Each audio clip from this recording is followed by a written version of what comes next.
The market is not asking whether AI still matters. It is asking whether the AI trade became too crowded. After a massive run in chip stocks, the first real crack is not about technology failing, but about positioning getting tested.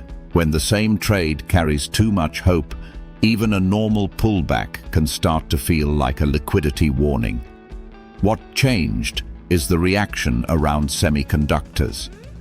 Chip stocks were one of the biggest drags on the Nasdaq in the last session, and that pressure did not stay contained in the United States.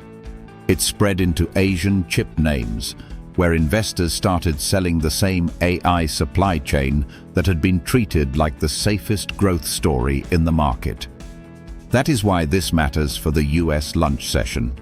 The afternoon tape will show whether buyers still trust the AI leadership or whether they are starting to reduce risk before the long weekend. The psychology here is simple but dangerous.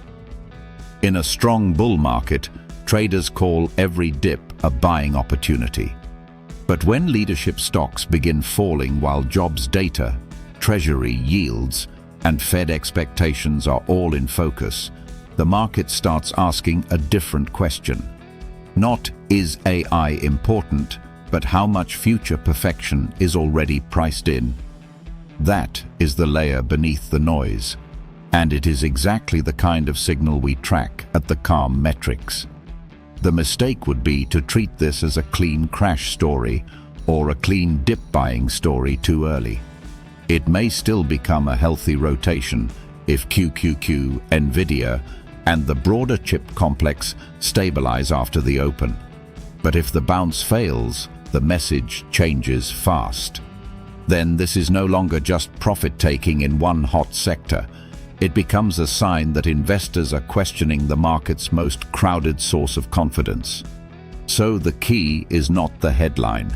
The key is the afternoon behavior. If AI stocks hold, Wall Street can keep calling this a reset. If they break again, the market is telling us that liquidity is moving away from the trade that carried the rally.